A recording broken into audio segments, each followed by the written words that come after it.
The candle had burned to a stub by the time Elara Ashvale accepted that no one was coming. She sat on the narrow stone bench beneath the tower window, her ball gown still folded in its linen wrapping across her knees. Ivory silk and pale gold embroidery. A gown her mother had commissioned the year before she died, preserved for this exact occasion. The night air moved through the arrow slit above her, carrying the distant sound of music from the great hall below, where her uncle's household celebrated the eve of the Royal Midsummer Ball. Laughter, the clink of crystal, the particular high, bright note of her cousin Cecily's voice, rising above it all like a flag planted in conquered territory.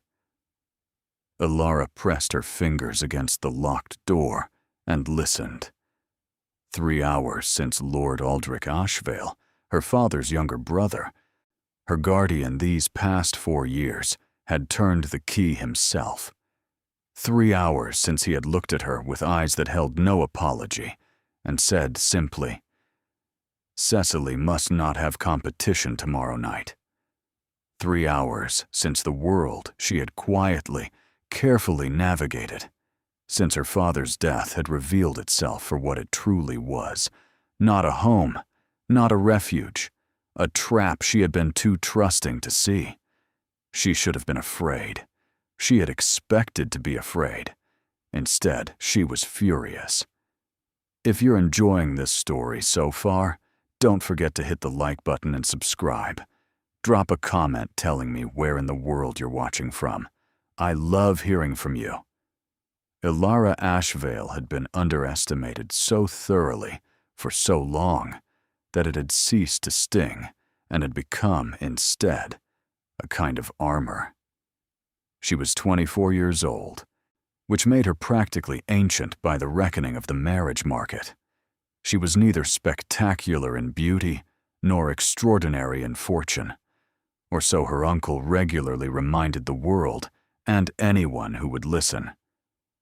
She was, Lord Aldrich had once said to a potential suitor within her hearing, adequate, intelligent enough to be useful, biddable enough to be manageable, invisible enough to forget. He had been wrong about the last part. Her father had known better. The late Earl of Ashvale, Lord Edmund Ashvale, had been a man of peculiar and beautiful convictions. He had believed in the education of women. He had believed in the power of honest accounts and careful observation. He had believed, above all else, in his daughter, in the particular quality of her mind, which was quiet on the surface and fathomlessly deep beneath, like a lake that offered no hint of its own bottom. He had taught her Latin when she was 6 and Greek when she was 8. He had brought her into his study when serious men came to talk of politics and land and the movements of royal favor, not to serve tea, but to sit and listen and learn the shape of a world she would one day have to navigate alone. He had looked at her across candlelit dinners with an expression she had only understood afterward, once he was gone. The expression of a man committing something precious to memory before time ran out. He had not expected to die so soon. The illness had come swiftly, as the worst ones do. A cough in November that became a rattle by January, and by March there was nothing left of Edmund Ashvale but a grave in the family chapel and an estate that passed, in the absence of a male heir, on to his brother. Lord Aldrich had arrived within the week, smiling and solicitous, full of assurances. Elara had been 20 years old, raw with grief, still wearing black, and she had made the mistake of believing him. 4 years. 4 years of careful invisibility, of books borrowed quietly from her father's library before Aldrich could sell them, of letters written to her mother's friends that somehow never reached their destinations, of watching her cousin Cecily bloom under every advantage while Elara faded into the background of her own inheritance. She had endured it. She had learned to endure things. But she had not once in 4 years, stopped watching, stopped cataloging, stopped waiting for the moment when the scales might tip. That moment had arrived in the form of a letter bearing the royal seal. Her Majesty Queen Elowen, the crown's beloved mother, and the most formidable woman Elara had ever had the privilege of meeting exactly once, had been her mother's dearest friend since girlhood. They had grown up together, Inez Hartberry and Elowen Maris, before titles and marriages had separated them by rank, but not by affection. When Elara's mother died 3 years ago, a quiet fever in autumn, the Queen Mother had written. That letter had arrived, miraculously, before her uncle could intercept it. The invitation had arrived 6 weeks ago, and this one, Elara had been clever enough to hide. You are invited, in your own name and right, to attend the Royal Midsummer Ball at the Crown Palace. Her Majesty requests the pleasure of Lady Elara Ashvale's company. The invitation is personal and non-transferable. Non-transferable. But Elara had read that word 3 times and felt something she had almost forgotten the texture of. Hope. It had lasted until yesterday evening, when she had made the mistake of allowing Cecily to see the gown. She had not been careless. She had simply underestimated her cousin's particular brand of cruelty, which was swift and smiling, and dressed in the language of concern. Cecily had exclaimed over the ivory silk. She had touched the gold embroidery with fingers that lingered a moment too long. She had said sweetly that Elara would look almost pretty, and had gone to find her father before the sentence was fully finished. Lord Aldrich had come within the hour. He had not raised his voice. He never raised his voice. He had simply taken the invitation, read it carefully, set it on the mantelpiece, and then looked at his niece with the expression of a man crossing something off a list. Cecily has been waiting 4 years for this ball, he had said. It would be most unfortunate if she were to be outshone by someone who does not understand her place in this household. Elara had told him, with perfect composure, exactly what she thought of that. It had not ended well for anyone. And so here she was, in a tower, with a guttering candle and a ball gown she could not wear, and a fury that had nowhere to go except inward, where it burned like a coal at the center of her chest, steady and sure, and absolutely refusing to extinguish. She folded her hands in her lap and looked at the narrow window above her, at the slice of night sky visible through the stone. Stars. The same stars her father had taught her to name. She found them now, one by one in the dark, and recited their Latin names under her breath until her breathing steadied. She would not weep. She would not give this tower the satisfaction. Across the county, in a traveling carriage bearing the crest of the Dukedom of Ravenscroft, a black bird on a field of silver, wings spread as if in mid-strike, a man was reading a letter he had already read 4 times, and was no less annoyed by than he had been the first. His Grace, Evander Cayne, Duke of Ravenscroft, was 32 years old, and had, by general consensus, never been an easy man. He was not difficult in the way that weak men are difficult, through temper or vanity or the small cruelties of insecurity. He was difficult in the way that true North is difficult, unyielding, exact, possessed of a particular quality of attention that made lesser people feel as though they were being weighed and measured against a standard they hadn't known existed until they fell short of it. He was not cruel. He had been called cold, remote, intimidating, and, most frequently, exhausting. He accepted these characterizations with equanimity. He had built his life around principle and precision, and if that made him uncomfortable company, he considered it an acceptable cost. What he was not, what he had never been, was indifferent.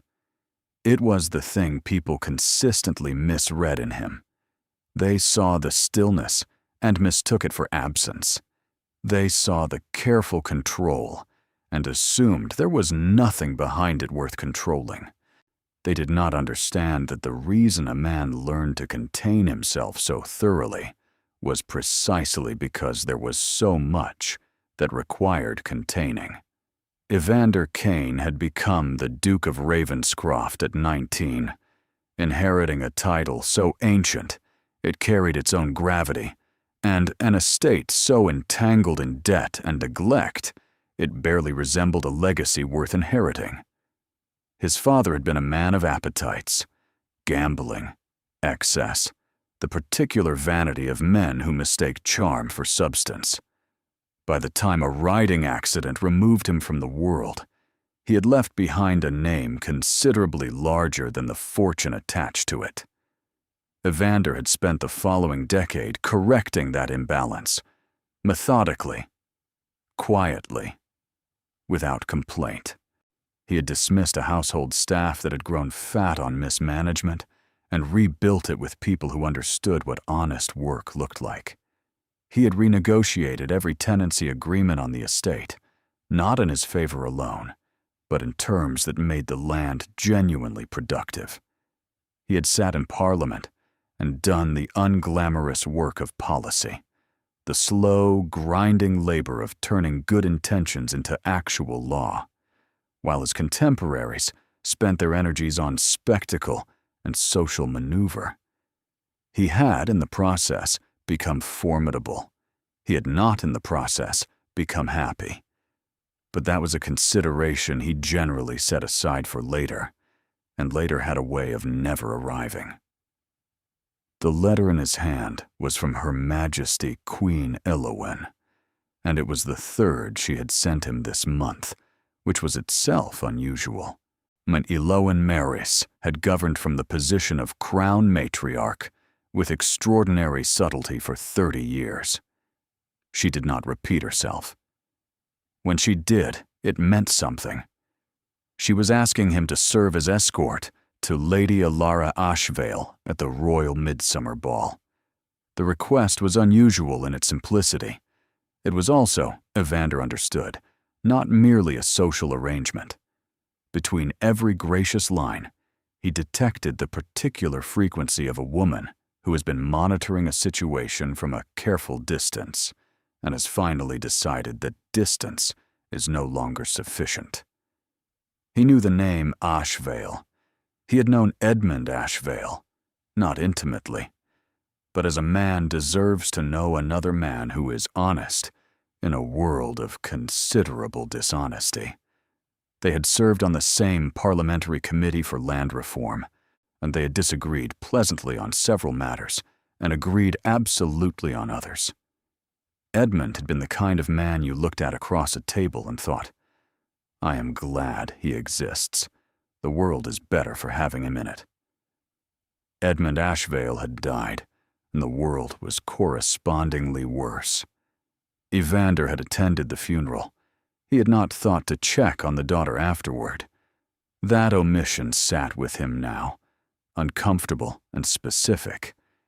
He had written to Lord Aldrich's household 3 days ago to confirm the escort arrangement. The reply had come from Aldrich himself, smooth, polished, faintly condescending in the particular way of men who have learned to perform deference while communicating superiority. His niece was so honored by the Duke's attention. She so looked forward to his escort.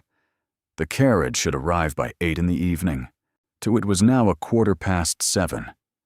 Ashvale Castle rose through the carriage window, its windows blazing against the autumn dark, and Evander folded the Queen Mother's letter, tucked it into his coat, and looked at the illuminated great hall with eyes that missed very little. The east tower, he noticed, was dark. Every window in the main building burned with light. The sounds of celebration carried into the night air. A household at ease, a family confident in their arrangements. But the east tower, half separate from the main building, connected by a covered walk along the outer curtain wall, was entirely without illumination. Except for one narrow thread of light, barely visible near the top.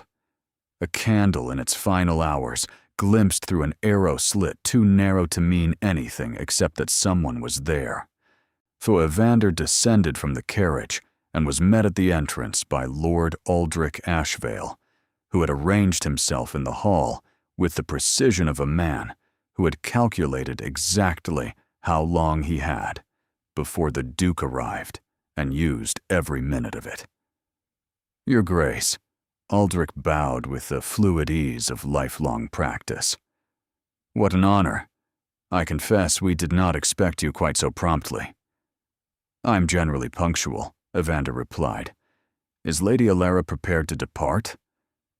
Something moved through Aldrich's expression, a shadow, swift and controlled and almost invisible.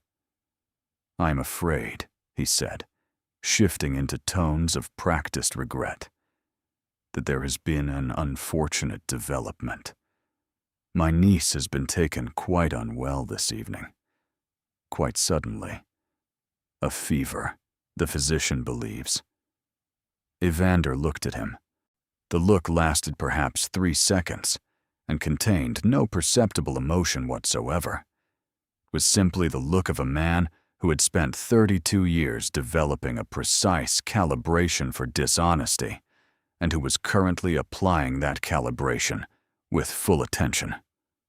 "Ill," Evander said. "It is most distressing. She is, of course, devastated to miss the ball." "Of course." He let a beat pass. "I would like to see her." "That would hardly be advisable, Your Grace. She is resting. The physician has advised quiet." "I understand." Another beat. "Nevertheless." He did not explain. He did not elaborate. He simply stood there and waited, with the particular quality of patience that belongs to a man who has learned that silence, applied at the right moment, accomplishes more than any amount of further speech. Aldrich's smile did not waver, but his eyes moved, involuntarily, the smallest possible shift toward the east corridor, then back. "You will forgive me," Evander said pleasantly. "I believe I shall walk the grounds before the drive to the palace. Clear my head." He was outside before Aldrich could arrange a response. The night air was cold and smelled of old stone and autumn roses.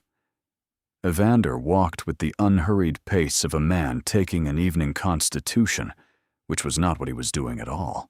He was counting windows, following the east wing from the main house to the covered walk, calculating heights and distances with the methodical efficiency of someone who had learned long ago that the fastest path between 2 points sometimes requires first going around the perimeter. The east tower stood against the sky, squat and old and entirely dark, except for that single thread of fading candlelight near the top. He tried the door at its base. Locked. He walked the circumference slowly, examining old stone, crumbling mortar, the thick, climbing vines that had been left untended for what appeared to be at least a decade. He stepped back and looked at the distance from ground to the first ledge. The ledge to a carved window frame above, the window frame to a decorative outcropping at the 3rd story. Climbable. Inadvisable. He was 32 years old, wearing evening clothes, and had been in a carriage for 2 hours. He removed his coat, folded it over the base of a rose bush, and began to climb. The stone held. The vines proved more useful than he'd expected, deep-rooted, thick with age, capable of bearing weight if one was deliberate about it, and he moved carefully and steadily, finding each hold before committing to the next, applying the same principle he used in Parliament and in estate management, and in every other endeavor that actually mattered. Deliberate progress over reckless speed. The window just below the arrow slit was sealed but not locked. He worked his fingers beneath the frame and pushed. Ancient wood resisted.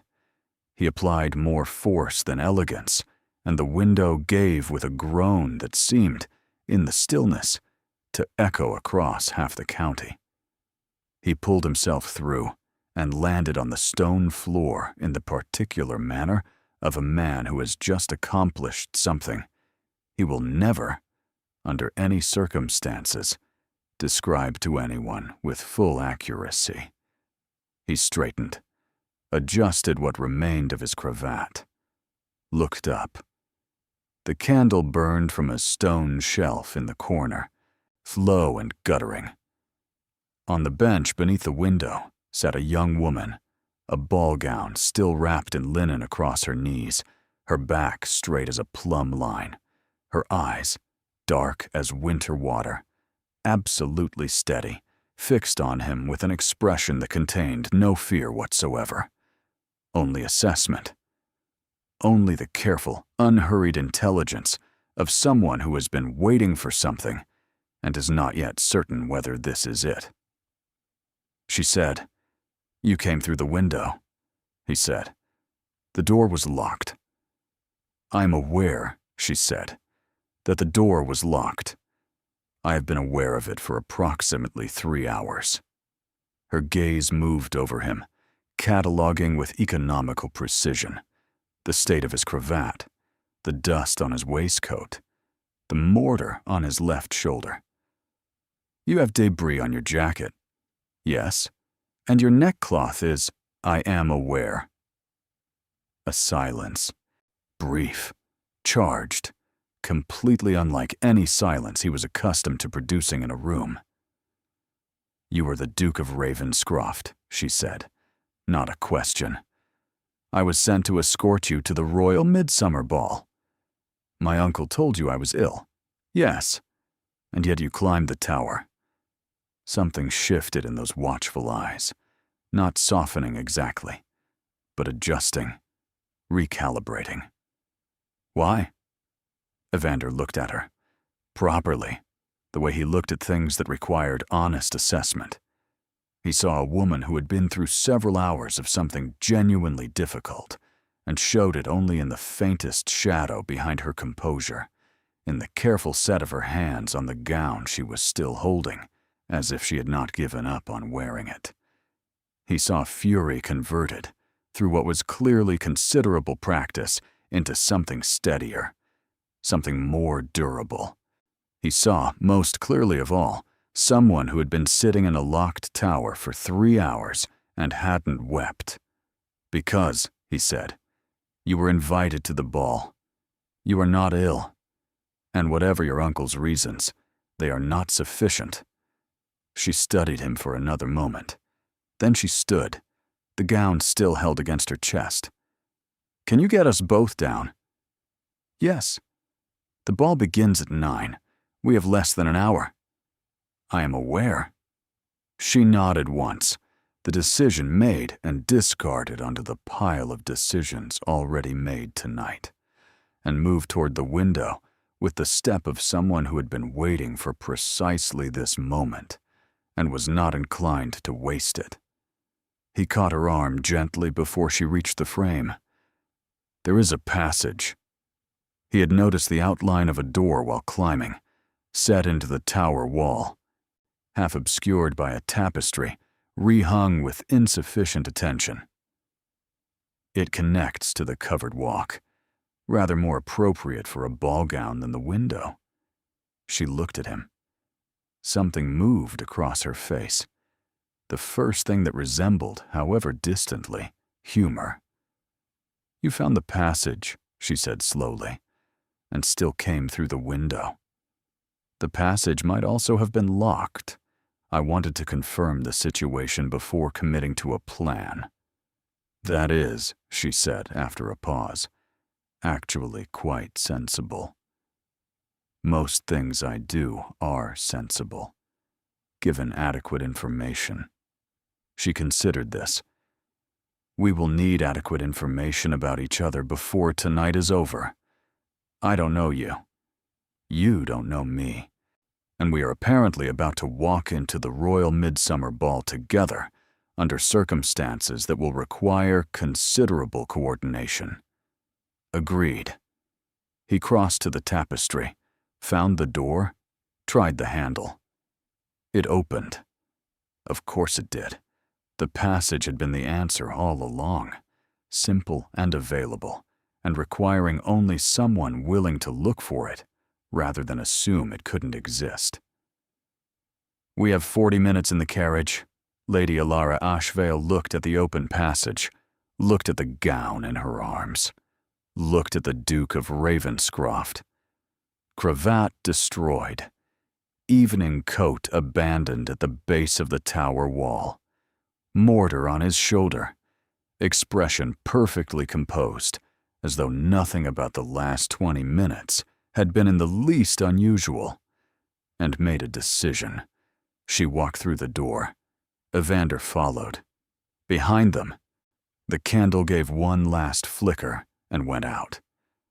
The passage was narrow and smelled of cold stone and centuries of undisturbed air. Elara moved through it quickly, her free hand trailing the wall, navigating by the faint ambient light that seeped through the gaps in the covered walk's outer stones. Behind her, the Duke moved with surprising quietness for a man of his size and evident authority. Most powerful men she had encountered filled space loudly, as though volume were a measure of significance. This one did not. She filed that observation away alongside the others she had already made. He had climbed a tower wall in evening dress to reach a locked room after her uncle lied to his face. He had found a passage and not used it until he had first confirmed the situation from the outside. He had not explained himself except when directly asked, and then in the minimum number of words required.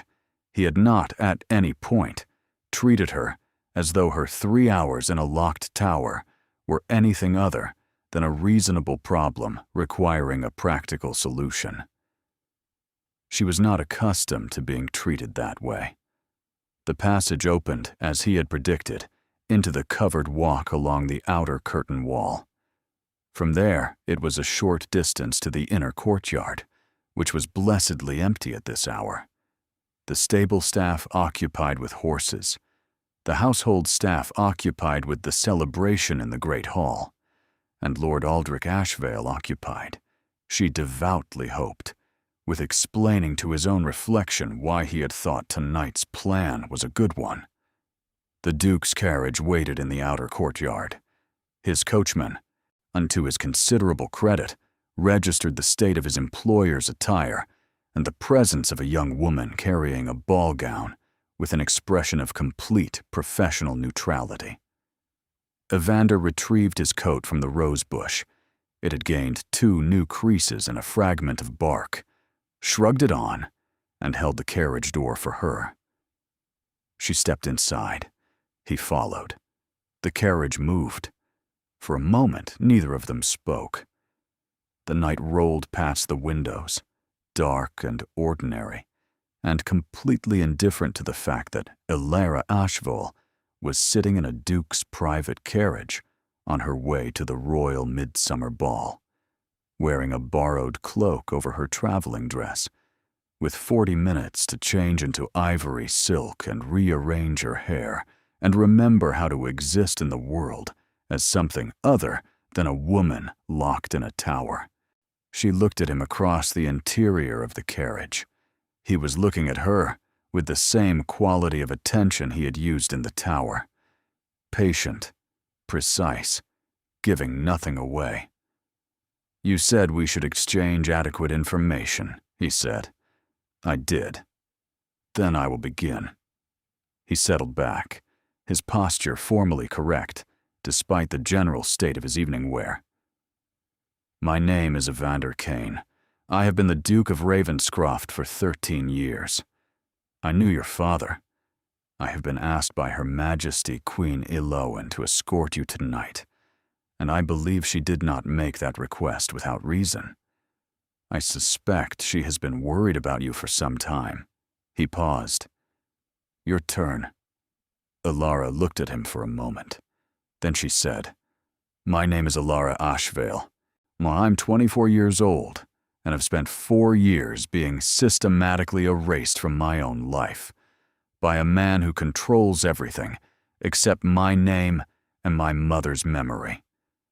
Tonight my uncle locked me in the East Tower to prevent me from attending a ball to which I received a personal invitation from the Queen Mother herself, because my cousin Cecily wishes to make a favorable match with the Crown Prince, and my uncle has determined that I constitute competition. She folded her hands in her lap. That is the situation as it currently stands, she said. I wanted you to have adequate information. Evander was quiet for a moment. Then he said, I should have checked on you sooner. After your father died, I knew Edmund. I should have ensured his daughter was properly provided for.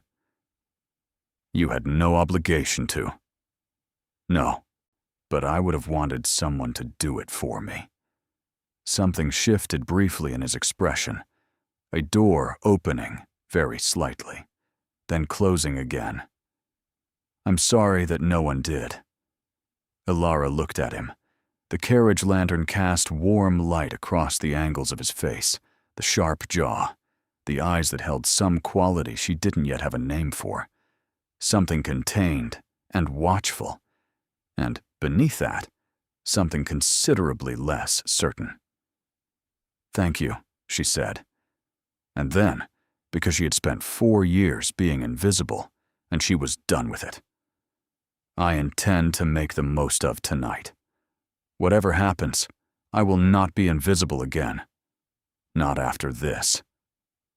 Good, said the Duke of Ravenscroft, and the word landed with a quiet conviction that felt, against every reasonable expectation, like the beginning of something. Outside, the lights of the Crown Palace appeared on the horizon, blazing against the dark sky like a second constellation, all gold and ceremony and the particular magnificence of power on display. Elara pressed her fingers against the cold glass and looked at it.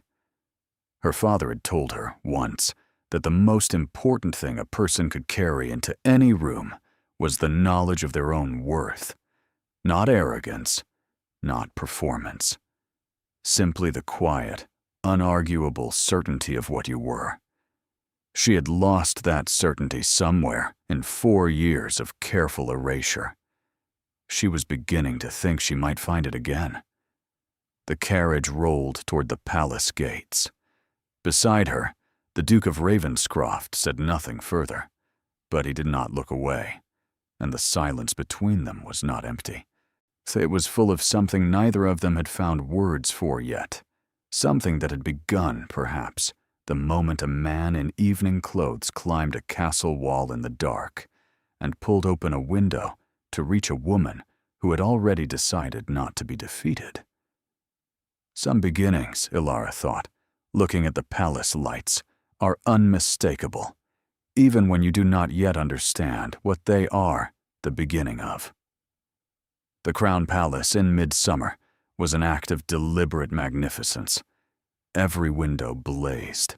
Every torchiere along the approach road burned in precise formation, casting the gravel drive in amber light that softened the edges of evening into something almost dreamlike. Carriages stretched from the palace gates to the far bend of the road. Crests Elara recognized, and crests she didn't, on the full weight of the kingdom's aristocracy converging on a single night, dressed in its finest, performing the ancient ritual of being seen. She had changed in the carriage. It had not been graceful. But the ivory silk was on, the gold embroidery catching the lantern light, and the Duke of Ravenscroft had passed her his silver cravat pin without a word when she had no brooch for her hair, which she had arranged as best she could with her own hands, and a prayer directed at her mother's memory. She looked, she suspected, like a woman who had spent 3 hours in a tower and 40 minutes in a moving carriage. But she looked like herself, and for the first time in 4 years, that felt like enough. Evander descended first, then turned and offered his hand. She took it. His grip was warm and steadying, and he did not release it when she reached the ground. He simply turned toward the palace entrance with her hand resting on his arm, as if this were entirely ordinary, as if he had not climbed a castle wall an hour ago and she had not been locked in a tower at the time, as if they were simply two people who had always intended to arrive here, together, in exactly this manner. The footmen at the palace doors were too well trained to stare. The guests assembled in the entrance hall were considerably less disciplined. She felt it immediately, the particular quality of attention that a room full of people produces when something unexpected enters it. Not loud, not pointed, just a wave of recalibration moving through the crowd, heads turning by degrees, conversations pausing mid-sentence while eyes completed their assessment and conclusions were silently filed. The Duke of Ravenscroft was here. He was escorting someone. That someone was not, conspicuously, inexplicably, fascinatingly, anyone had expected. Elara kept her chin level and her eyes forward, and thought of her father's voice. The most important thing a person can carry into any room is the knowledge of their own worth. She knew her worth. She was simply reminding herself of it in real time, which was, she suspected, how it had always worked. Your Grace. The Lord Chamberlain met them at the threshold of the ballroom, his practiced composure only slightly disrupted by whatever he saw in Evander's expression. Her Majesty is in the East drawing room. She asked to be informed the moment Lady Ashvale arrived. Then inform her, Evander said. The East drawing room was smaller than the ballroom and considerably warmer, lit by a fire that had no practical purpose on a summer evening, but whose light was flattering to an older woman who had spent 40 years understanding how to use a room to its best advantage. Queen Mother Elowen sat in a chair that was not a throne, but occupied the space with the authority of one, her silver hair dressed with pearls, her dark eyes, still sharp at 70, still possessed of that quality that made you feel she had already read the letter you hadn't yet written, fixed on the doorway. When Elara entered, something crossed the Queen Mother's face. Swift and complicated, and, beneath its layers, very much like relief. Elara. She rose, which was not something she did for everyone. Come here, child. Elara crossed the room and found herself gathered into an embrace that smelled of rose water and something warmer, something that pressed against a grief she had almost learned to ignore. You look like your mother, Queen Elowen murmured against her hair. Every year more. Your Majesty. Elara's voice was steadier than she felt. The Queen Mother released her and held her at arm's length, taking in the state of her, the gown, the hair, the silver pin that was not hers. Then her gaze moved to Evander, who stood at a proper distance, with his hands clasped behind his back, and an expression of complete neutrality. You're late, the Queen said to him. There were complications. I see. Her eyes returned to the cravat pin in Elara's hair, and then to the mortar dust still faintly visible on Evander's left shoulder. And then she did something Elara did not expect. She smiled. Fully, warmly, with the satisfaction of a woman whose chess piece has moved exactly where she placed it. Well, you're here now. That's what matters. She took Elara's hand and held it with the firm, papery grip of someone who does not let go of things carelessly.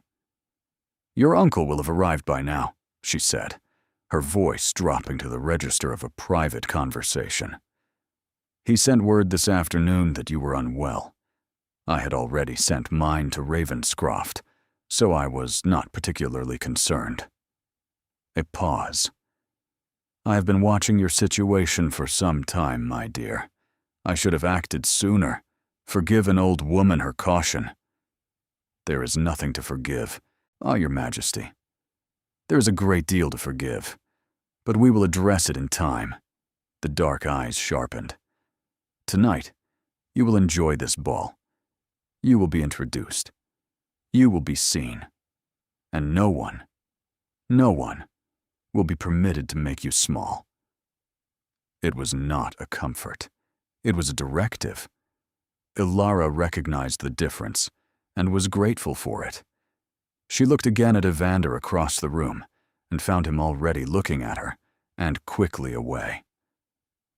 The ballroom of the Crown Palace had been built during the reign of a king who believed that magnificence was a form of argument, that beauty on a sufficient scale became a kind of power. 300 candles burned in the central chandelier alone. The floor was white marble polished to mirror brightness, reflecting the dancers and the gowns, and the light until the entire room appeared to float somewhere between the earth and something considerably more celestial. Elara stood at the top of the entrance stairs and looked at it, and let herself feel it, the full, almost overwhelming reality of standing in a place she had been told, by implication and erosion, and 4 years of careful diminishment, she did not belong. She was here. She had come through a locked tower and a carriage, and 40 minutes of improvised preparation, and she was here, and the ballroom was beautiful, and she was wearing her mother's gown, and no one had the power to take any of it back. Ready? Evander said beside her. Since before you climbed the tower, she said, and descended the stairs. She heard it before she saw it. The particular shift in the room's energy that meant something had changed. Something new had entered the calculation. Conversations paused. Glances moved. And then, from across the ballroom, she saw her uncle. Lord Elara Ashvale stood near the east colonnade with a glass in his hand and an expression that was doing considerable work to maintain its composure. Beside him, Cecily shimmered in pale blue silk that had clearly been chosen to complement the season's fashions precisely and had achieved precisely that ambition. She was beautiful, polished, and at this particular moment, the color of a person whose carefully arranged plan has just developed a significant and unexpected flaw. Their eyes met across the ballroom floor. Cecily's lips parted. Aldrich's jaw tightened. Elara did not look away first. She had spent 4 years looking away first. She was finished. Your uncle is staring, Evander said, in the tone of a man commenting on the weather. Yes. Does it bother you? She considered the question honestly. No, she said, and discovered as she said it, that it was true. It used to. It doesn't anymore. Good. He guided her gently through the crowd as the orchestra shifted into a new set. Then pay him no further attention tonight. He has made himself irrelevant. If you're hooked on this story, make sure to subscribe and turn on notifications so you never miss an upload. Your support means everything and helps me bring you more emotional stories, like this one. The evening unfolded in layers, the way significant evenings do, not in a single arc, but in a series of small moments that accumulate into something larger than any one of them. Elara was introduced. That was the word people used, but what it meant in practice was something considerably more complex. She was brought before people who had not known she existed, or who had known and filed the knowledge under categories like insignificant and overlooked, and she was required, in the space of a few minutes and a curtsy, to revise their understanding. She did not revise it by spectacle. She had no taste for spectacle. She did it the way her father had taught her, by listening precisely, by speaking when she had something worth saying, by asking the questions that other people were too polite or too indifferent to ask. She did it by being genuinely interested and discovering, as she always did, that genuine interest was rarer and more compelling than almost any other quality a person could offer a room. By the second hour, she had had 3 separate conversations about parliamentary agricultural reform, one about the taxonomy of alpine wildflowers, and one with a retired admiral who had spent 20 years charting the northern seas, about the navigational mathematics of celestial observation, which she had been reading about in her father's library for the past 4 years because there had been nothing else to do, and the stars had always seemed to her like a more reliable map than any the human world had yet produced. She did not notice Evander watching, or rather, she noticed it and set the noticing aside, because she was not going to be the kind of woman who spent a ballroom thinking about a man who was watching her when she could be talking about navigational mathematics with a retired admiral. But she noticed. He danced with 2 women, obligations of social courtesy, performed with efficiency and grace. He spent the rest of his time in conversation, or standing at the edge of the room with a drink he didn't finish, watching the ball with the eyes of a man who has learned to assess situations continuously and automatically, and who is currently finding the assessment considerably more interesting than he expected. When the orchestra announced a waltz, he appeared at her elbow. "I believe," he said, "this one is mine." She looked at him. "I don't recall agreeing to that." "You haven't refused." "I haven't been asked." A pause, and something moved through his expression, the corner of his mouth, almost infinitesimally. "Lady Elara, would you do me the considerable honor?" "When you phrase it that way," she said, "it seems churlish to refuse."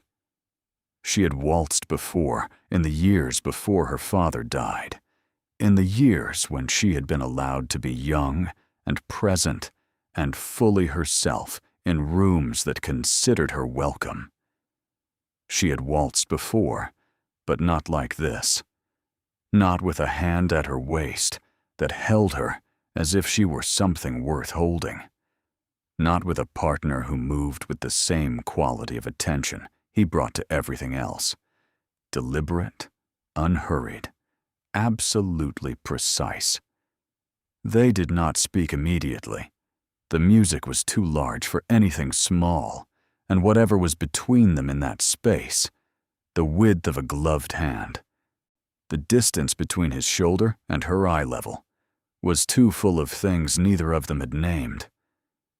"You were talking about stars," he said eventually. She blinked. "I beg your pardon." "With Admiral Cresswell. I caught part of it. You were talking about celestial navigation." Something in his voice was different from how it had been in the carriage. Quieter, less certain of its own edges. "Your father taught you." "He taught me everything worth knowing," She paused. He would have liked you, I think. You were the kind of man he had respect for. What kind is that? The kind who does the right thing without requiring an audience for it. She felt him adjust their course slightly, guiding her away from a near collision with another pair without breaking rhythm or expression. You climbed a tower wall tonight. There was no one watching. You didn't need anyone to. It was the obvious solution to the problem. Most people don't find honesty obvious, she said. They find it inconvenient. He was quiet for a moment. The chandelier passed overhead, scattering light across the floor in shifting constellations. Your father said something similar to me once, in a parliamentary committee.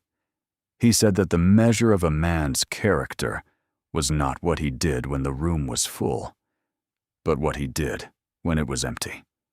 She felt the familiar ache that came with the unexpected appearance of her father, not sharp anymore, but present. He believed that completely. I know. I could tell. A pause.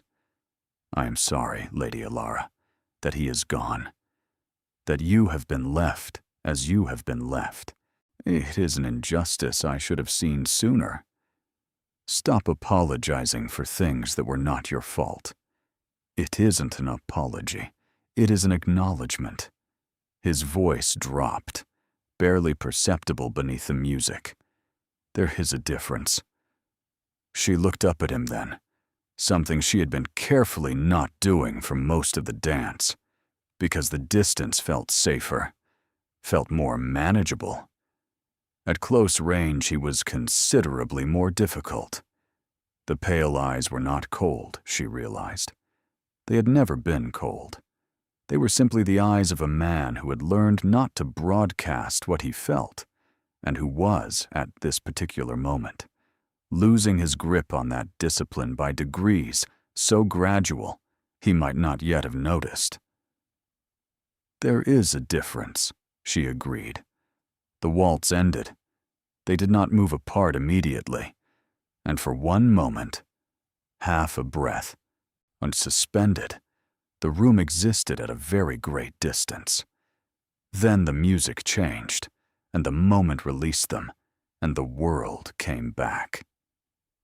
She found the balcony by accident, stepping out through a pair of doors she had assumed led to an antechamber, and discovering instead a stone terrace overlooking the palace gardens.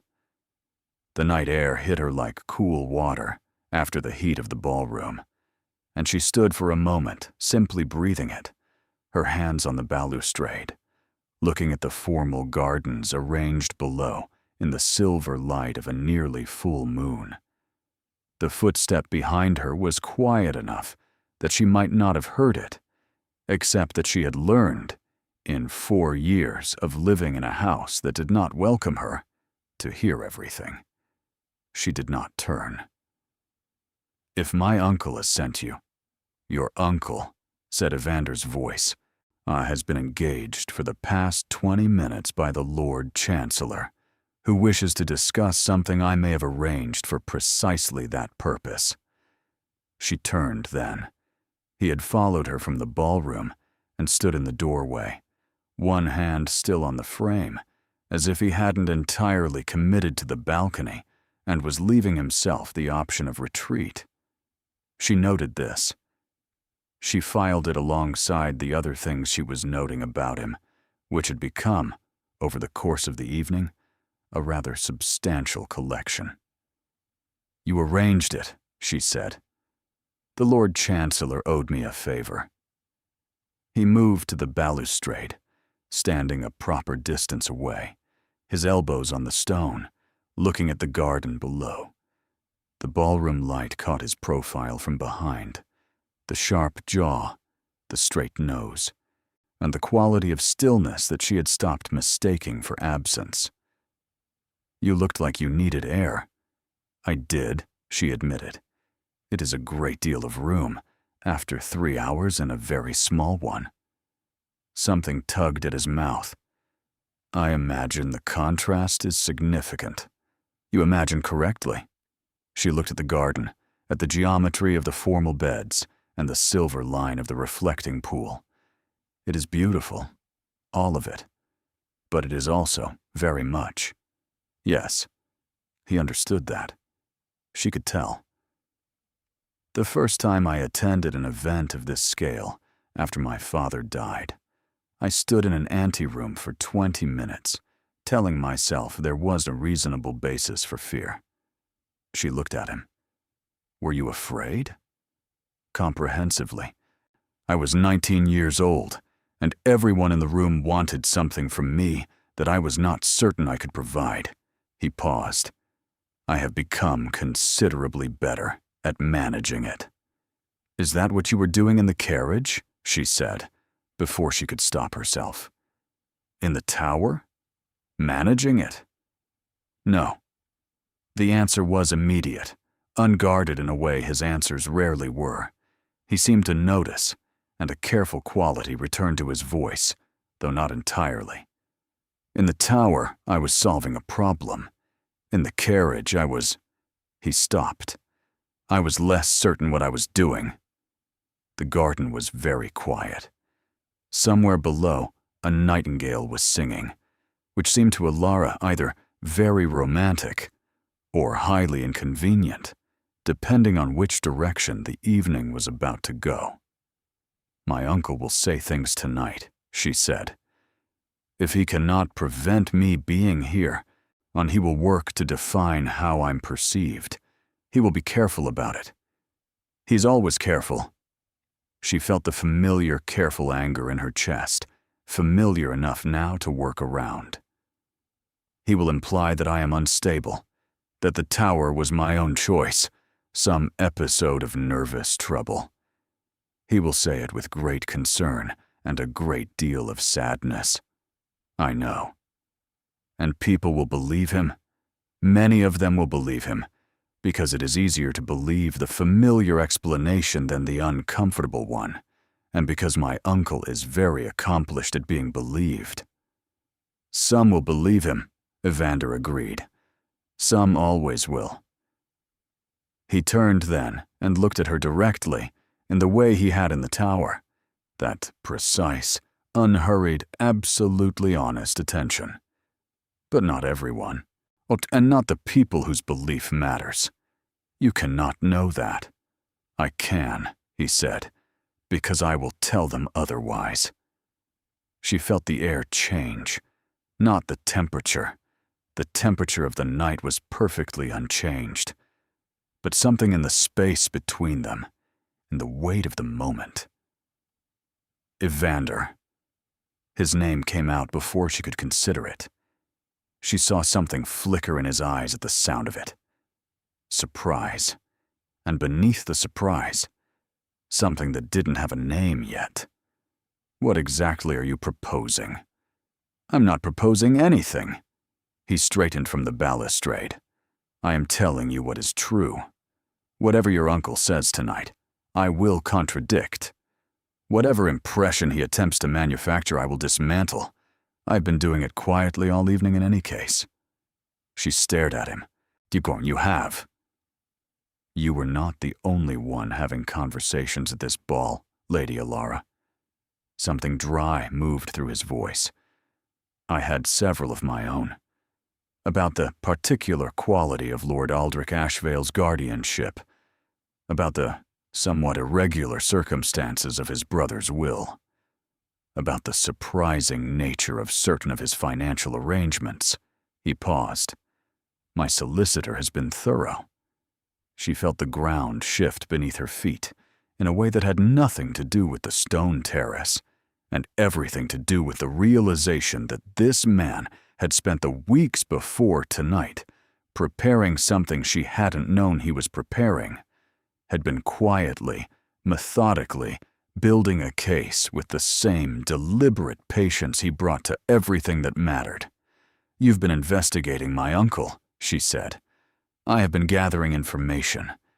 In the same way I gather information about any situation I find myself in. A pause. I should have told you. I will tell you everything. But not here. And not tonight. Why not tonight? Because tonight is for something else. He moved a step closer. Not much, but enough that the space between them became something different. Something with a quality of intention. Tonight is for you to exist in this room as yourself, completely and without apology. My uncle, your uncle's schemes, my solicitor's findings, all of it will keep until tomorrow. She looked at him for a long moment. This man who had appeared in a tower window and produced a passage and arranged a Lord Chancellor and spent an entire evening protecting her in ways she hadn't known to ask for and hadn't been asked to need. You are surprisingly difficult, she said quietly, to argue with. So I have been told, and not in the least what I expected. Something in his expression shifted. The door that had opened and closed all evening opening again, a little wider, staying open a little longer. What did you expect? Someone considerably more manageable, she said honestly. I'm sorry to disappoint. You haven't, she said. That is the problem. The nightingale sang on, and the moon sat very still above the palace garden, and for a moment neither of them said anything at all, which was its own kind of conversation. The kind that doesn't need words, because the words would only diminish it. Then the ballroom doors opened behind them, and the moment dissolved. Lord Aldrich Ashvale stepped onto the balcony. He was alone, his expression arranged with great care into something that resembled paternal concern, and Elara recognized it immediately. The careful mask of a man who has arrived at a confrontation he has been planning, and is executing it on schedule. Elara, his voice was soft, weighted with the specific sadness of someone performing sadness for a witness. He flicked a glance at Evander. Your Grace, I hope you'll forgive the interruption. You're not interrupting, Elara said. You are arriving uninvited. There is a difference.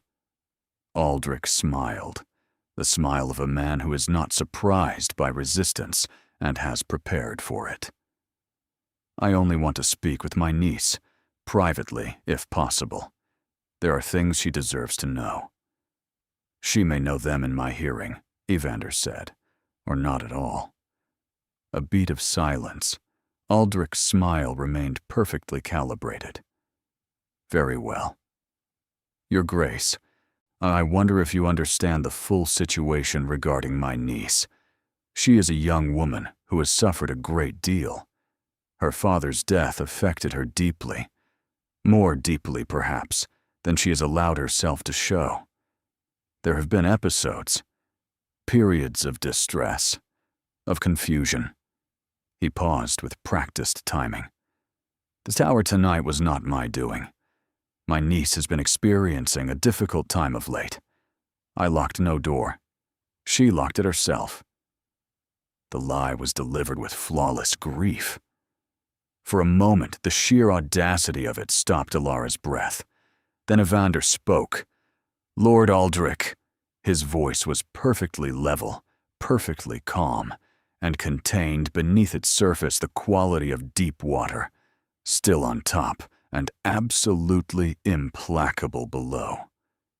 I want to be clear about something. He did not raise his voice. He didn't need to. I carried Lady Elara's key out of that tower in my own pocket. The door was locked from the outside. The key ring bore your crest. He paused. I would be extremely cautious about continuing this particular line of explanation in a palace full of people who respect accuracy. Aldrich's composure held, but only just. You cannot prove. I will prove a great deal more than this in time, Evander said. For this evening, I have only one thing to say to you. He turned, and the look he directed at Elara's uncle was the specific look of a man who has decided, without fanfare or performance, that something is over. Lady Elara is under my protection tonight, and going forward. If you approach her again without her consent, I will ensure that every person in that ballroom understands precisely what kind of man they have been calling family." The silence was absolute. Aldrich looked at them both. Something moved through his expression, the mask slipping, just briefly, to reveal what lived beneath it.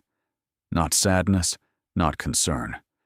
Something colder and considerably more calculating. "You've made a choice tonight, Your Grace," he said quietly. "I hope you understand what it costs." "It costs nothing I value," Evander said. Aldrich turned and walked back into the ballroom.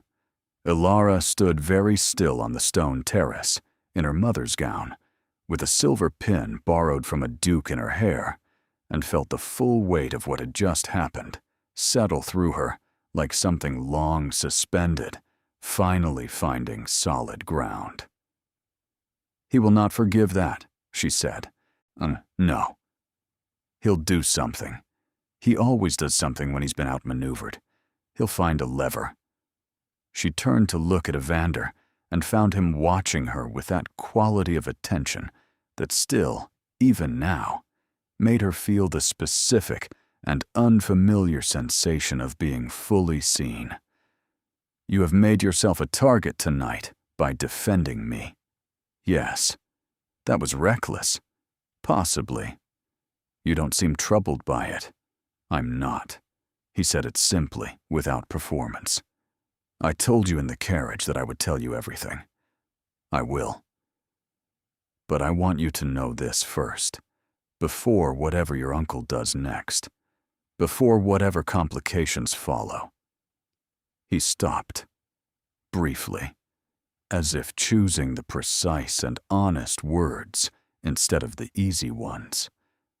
"I did not climb that tower out of obligation to the Queen Mother, and I have not spent this evening in your company because it was politically convenient." Elara did not breathe. "I did it," he said, "because when I saw that candle in the window, that single, barely alive thread of light in a dark tower, I thought of every person who had ever been left in a room that no one thought to unlock. And I was not willing to be another person who walked past." He paused. "And then I met you," he said. And the reasons became considerably more complicated. The nightingale was still singing below. The moon had moved a fraction of its arc across the sky. Inside the ballroom, someone had requested another waltz, and the music drifted through the open doors like an invitation or a warning, or simply the sound of a world continuing on its ordinary axis, while something extraordinary assembled itself quietly on a palace balcony. Elara looked at this man, this infuriating, precise, entirely unexpected man, and felt the thing she had been carefully not feeling all evening rear its head and refuse to be set aside any longer. It was not gratitude. Gratitude was simpler than this, cleaner, easier to contain. This was something that had been building since the moment he came through the window and looked at her with those careful, unhurried eyes, and asked the one question no one in 4 years had thought to ask. It was dangerous. It was entirely inappropriate given the situation. It was, she was forced to concede, apparently unavoidable. The reasons," she said quietly, "have become more complicated for me as well." Something changed in his face. Not dramatic. Evander Cayne did nothing dramatically. But the quality of his stillness altered, became less a guard and more a held breath. And his eyes, which had maintained their careful distance all evening, held hers without flinching. He was about to speak. And then his personal footman appeared at the balcony door, urgent and apologetic, bearing a sealed note on a silver tray. Evander took it, broke the seal, read it. Whatever he read made the careful composure go very still in a different way. Not the stillness of restraint, the stillness of a man confronting something he did not expect. He folded the note. "What is it?" Elara asked. "A message from my solicitor." His voice had returned to its even, uninflected quality, but she had been studying him all evening, and she heard what lived beneath it. Something that might have been concern or calculation, or the particular gravity of a man who has just learned that the chessboard has changed while he wasn't watching. "It concerns your father's estate." She felt the cold come back, the very specific cold of a name being raised that had been resting quietly. "What about it?" He looked at her.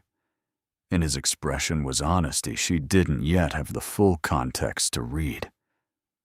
"I think," he said, "we need to speak privately. Tonight. Before you hear this from anyone else." A pause. "There is something about your father I should have told you sooner. Something I discovered during the investigation and set aside, and am no longer able to set aside." The music drifted from the ballroom. The garden lay silver and still below. The evening that had been building towards something warm and possible had shifted again on its axis, the way evenings do when they contain the kind of information that requires you to revise everything you thought you understood. "Tell me," Elara said. And the look on his face told her, before the words did, that she was about to learn something that would change the shape of everything. The private room the Lord Chamberlain provided was small and candlelit, furnished with 2 chairs and the particular silence of a space that has absorbed many difficult conversations over many years. Elara sat in one. Evander stood near the window, the solicitor's letter open in his hand, and looked at it the way a man looks at something he has been carrying too long. "Tell me," she said again. Now he set the letter on the table between them. "Your father did not die in debt," he said. "He died solvent. The estate was healthy. The will your uncle produced, the one that placed you in Aldrich's guardianship and gave him administrative control of your inheritance, was not the will your father filed with his solicitor 3 months before his death." The room was very still. "The original will," Evander continued, "named me." She heard the words. She processed them in the careful, methodical way her father had taught her, to process things that arrived without warning. Slowly, completely, without the distortion of immediate feeling. "Named you," she said, "as your guardian. Your father and I had spoken, in the weeks before his illness, about his concerns. He had seen something in his brother that troubled him. He didn't know the shape of it yet, only that Aldrich watched you with the eyes of a man calculating an advantage. His voice was even, but she heard what it cost him to keep it that way. He asked me to serve as guardian in the event of his death. I agreed. We shook hands on it. The legal documents were drawn up." A pause. "I never received them. I assumed, when no word came, that he had recovered and the matter was no longer pressing. He died 6 weeks later, and the will that was presented to the courts was not the one he had filed." Elara looked at the letter on the table, at the careful legal handwriting detailing 4 years of a life incorrectly lived. 4 years that had belonged to a different arrangement. 4 years that had been taken from both of them by a forged document and a man who had understood, with the precision of a predator, exactly when to strike. "You didn't know," she said. "It was not a question." "Not until 3 weeks ago, when my solicitor began investigating your uncle's financial records and found the discrepancy in the probate filing. He sat down then as if the standing had become suddenly untenable. I should have investigated sooner. I should have... Stop.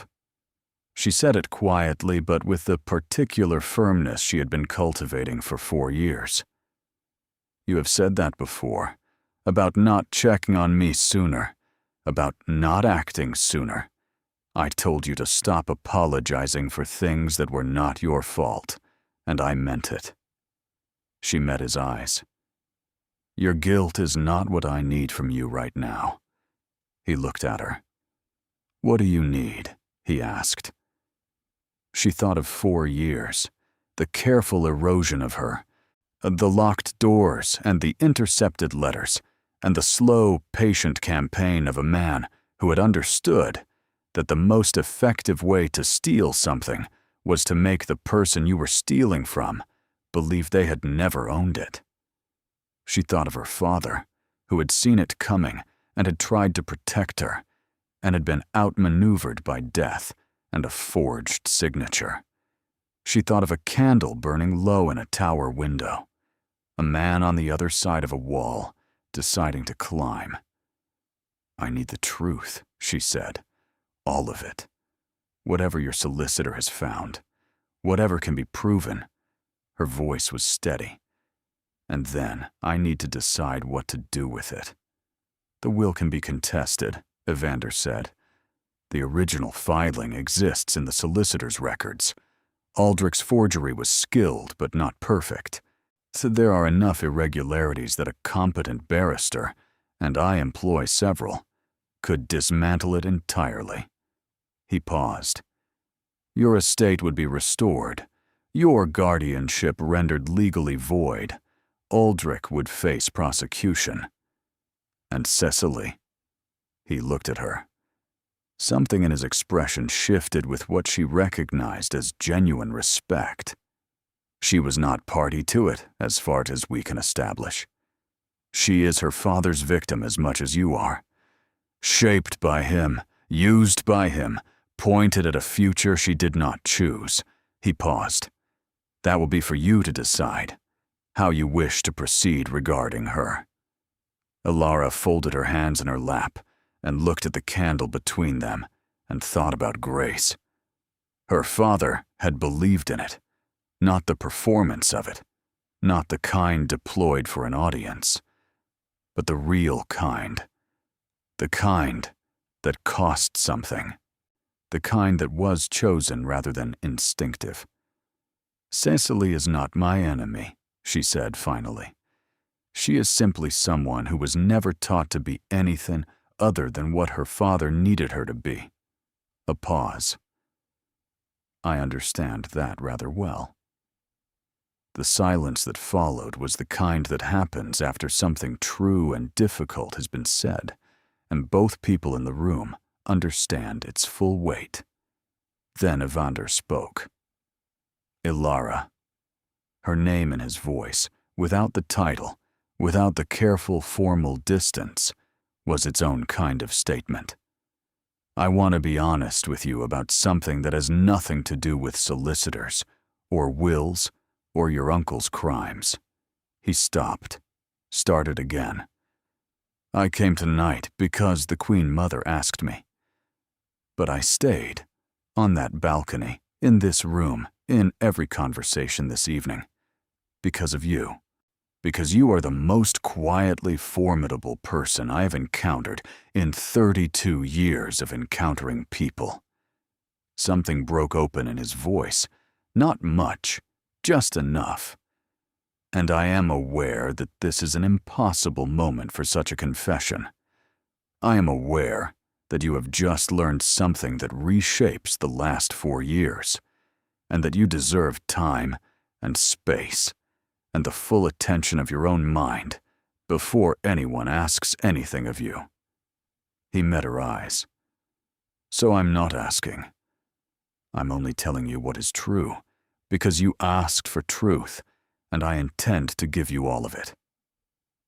Elara looked at this man, this precise, patient, entirely unexpected man who had come through a window in the dark and told her uncle he was irrelevant, and held her hand through a waltz, and carried a guilt he didn't deserve, and was now sitting in a candlelit room, telling her the truth, when he could so easily have told her something easier.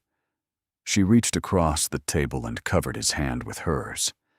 "Evander," she said, "I have spent 4 years in a house where nothing was ever said directly, where every word had a second meaning, and every kindness concealed a cost." She felt him go very still beneath her hand. "You are the first person in 4 years who has said exactly what they mean and meant exactly what they said. Do you understand what that is worth to me?" "I am beginning to," he said quietly. "Then hear what I mean exactly." She held his gaze without flinching. "I do not need time and space. I need this. Exactly this. Someone who tells me the truth and climbs towers and does not require me to be small." Her voice did not waver. "Whatever comes next, the solicitors, my uncle, the courts, all of it. I want to face it as my father always intended. With you beside me." The candle between them burned warm and steady. Outside, the music from the ballroom drifted through the palace walls, distant and golden, continuing its ancient, indifferent waltz. Evander turned his hand beneath hers and held it. "Then that," he said, "is how we will face it." In the months that followed, Lord Aldrich Ashvale's forgery was proven, prosecuted, and made a matter of permanent public record. Cecily, freed from the architecture of her father's ambition, retreated quietly to the country and wrote Elara a single letter that contained more genuine honesty than anything she had managed in 4 years of proximity. Elara wrote back. The Ashvale estate was restored. The intercepted letters finally arrived. Her mother's friends, her father's colleagues, the threads of a life that had been cut and were now patiently and carefully retied. Queen Mother Elowen attended the wedding in the palace chapel, sat in the front row, and did not pretend she hadn't arranged the entire thing from the very beginning. At the reception, someone asked Elara how she and the Duke had met. She looked across the room at Evander, who was watching her with those careful, unhurried eyes, and smiled. "He came through a window," she said. "I was in a tower. It was entirely unconventional." "Was it frightening?" the woman asked. Elara considered this. She thought of the candle burning low, of the sound of the window giving under his hands, of the moment she had looked up and found him standing there in the dark, covered in mortar and perfectly composed, asking if she was injured. "No," she said. It felt like a beginning. And it had been. The kind that announces itself only in retrospect, not with trumpets or ceremony, but with a single point of candlelight in a dark tower, and a man who saw it and decided, without audience or obligation, that it was worth climbing toward. Thank you so much for watching until the end. If you loved this story, check out the other videos on your screen now. I think you'll really enjoy them. And don't forget to subscribe if you haven't already. See you in the next story.